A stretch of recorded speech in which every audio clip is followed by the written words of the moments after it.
That some pulsating evil was located a black swamp in the middle of the forest. In it was a black pyramid-shaped temple. On the swamp swarmed those bony, hairy devils. Okay, just imagine waking up to that vividly grotesque, pulsating nightmare. I mean, we're talking about a swamp filled with skulls, swirling with dark energy, and a black stone heart literally sucking death into itself while hooded figures chant spells. This visceral, completely horrific imagery is exactly where our source text begins. It grabs us and drops us directly into a dream logic universe that is, quite frankly, as deeply unsettling as it is wildly imaginative. Welcome to This Explainer. Today, we're unpacking a really fascinating, complex piece of source material known as ASA 24. If you love structurally layered narratives, you are absolutely in for a treat today. We're going to navigate what is essentially a rapidly shifting nesting doll of dreams, intense grief, and incredibly vivid allegorical lore. The author masterfully blends surreal horror with deep, raw human emotion, creating this wild landscape where the apocalypse and personal loss are completely intertwined. All right, Section 1, Waking from the Pyramid. Let's look at the very first major shift in the narrative. We just talked about that horrifying pyramid of bone and blood, but our protagonist, Alisa, well, she doesn't stay there for long. And this brilliantly illustrates the author's primary narrative tool, stark sensory contrast. We shift instantaneously from a bony temple dripping with black blood to a beautiful log-framed cabin smelling of red roses and morning mist. Alisa wakes up in a cold sweat, and suddenly she's surrounded by cool wooden floors, a ticking cuckoo clock, and a peaceful larch forest right outside her window. The author deliberately uses this extreme contrast to give us a sort of narrative whiplash. It cleanly separates that demonic realm from Alisa's peaceful, waking reality, making her safety feel profound but also incredibly fragile. Before leaving her cabin, Alisa picks up a crucial piece of world-building lore, her grandpa's Bible. Now, within the context of this specific story, this isn't just a book. It's explicitly framed as a powerful magical anchor.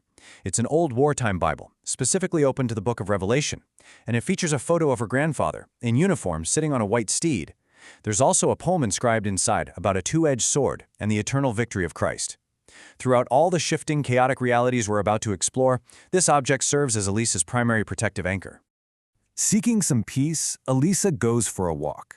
And the sensory details here are just beautiful. She walks barefoot through cool conifer needles, she admires a herd of white-tailed deer, and eventually she finds a secret grassy clearing absolutely filled with white Arctic starflowers. It's totally idyllic, but here is the trick of the narrative. She lies down among the flowers and falls asleep, and this triggers an Inception-style dream within a dream. When she wakes up, it's pitch dark, illuminated only by thousands of fireflies and a shooting star. Which brings us to the true emotional core of the text. In this beautiful, dark forest, Alisa hears a voice telling her Toivo is waiting for you in the Jewel Mansion. Toivo was her partner, who, as the text reveals, passed away the previous year after a long illness. The narrative beautifully yet painfully flashes back to a hospital room. They're holding hands, her diamond ring resting right next to his emerald ring, and they're recalling their vows just as the heart monitor flatlines. It is a moment of profound, heavy grief that anchors all the wild, surreal events happening around her in a very real, very human tragedy. But the peace of this memory, it doesn't last. We are thrust right into Section 2, the Antichrist invasion. The chaos escalates immediately. Those serene fireflies suddenly vanish. The spruces morph into threatening dark hands. A terrifying black dwarf riding a wolf actually forces Alisa to wake up into yet another layer of reality. She finds herself in her cabin again, gets rescued by a neighbor named John, and they flee in a red SUV. The chaos here escalates ridiculously fast, breaking down into 4 distinct phases. First, military jets and armored vehicles just flood the highway. Then, the car radio's clock literally stops at 6:66 as this chilling voice broadcasts over the airwaves. Next, paratroopers rain down from a literal cloud of screaming skulls. And finally, a helicopter drops a corrosive net, melting their escape car entirely with John still inside. It's an apocalyptic, high-octane nightmare.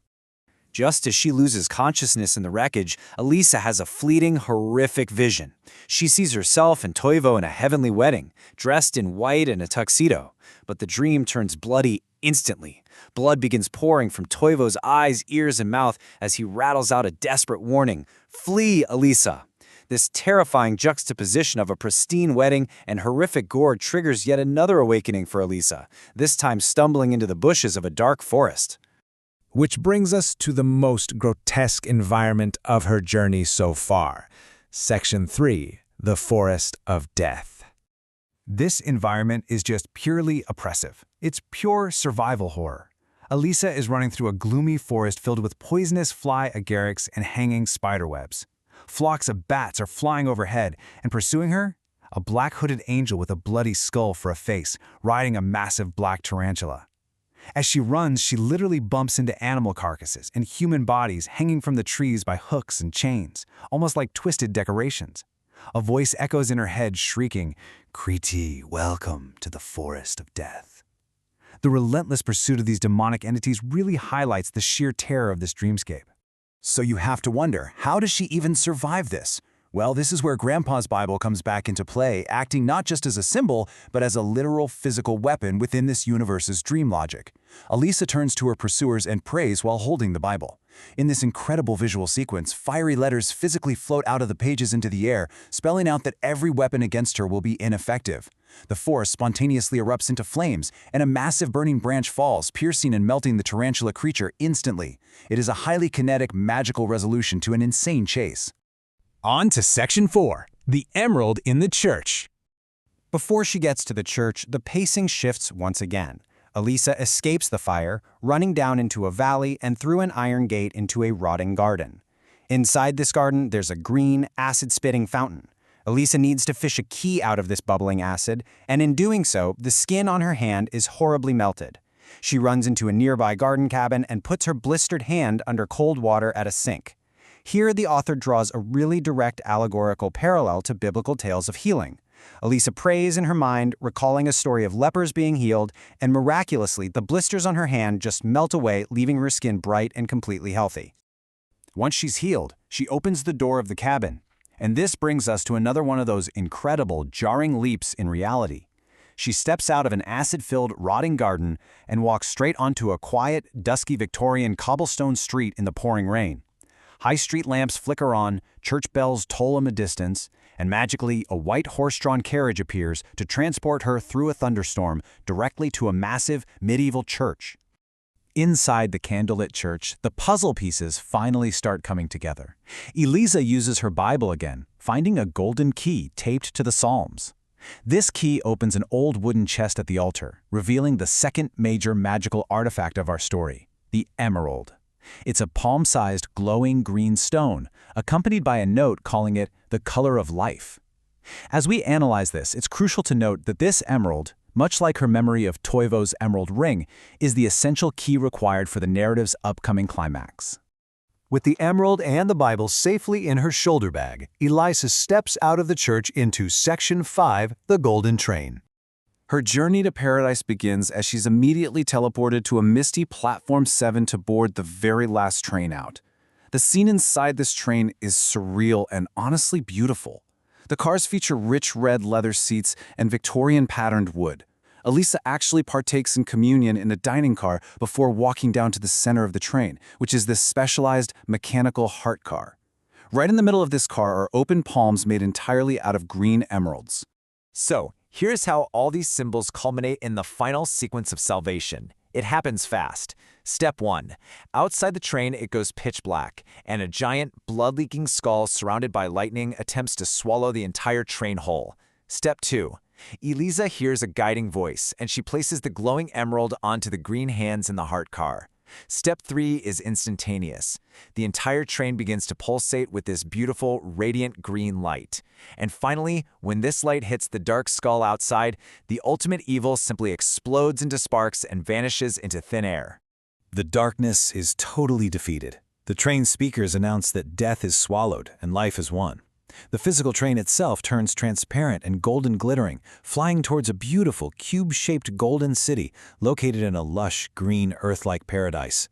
In a really powerful narrative resolution, Elisa is greeted by a vision of Jesus, and right beside him is Toivo, with a huge smile on his face.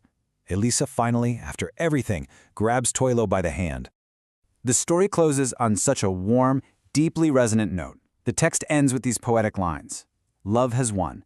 The eternal feast has begun.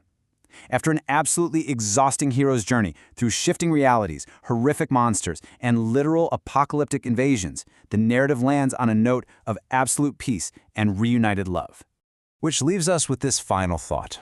When we deconstruct a story like this, one filled with pulsating dark hearts, magical Bibles, and golden trains, we really have to ask ourselves, in this allegorical journey, where does the boundary between deep grief, psychological nightmares, and spiritual visions truly lie? The source material brilliantly uses a surreal, apocalyptic dreamscape not just to thrill us, but to process the very real, very human experience of profound loss. Thanks for joining me on this explainer, and I hope this helped you see the incredible structure hiding inside the chaos. Keep analyzing, and I'll catch you in the next one.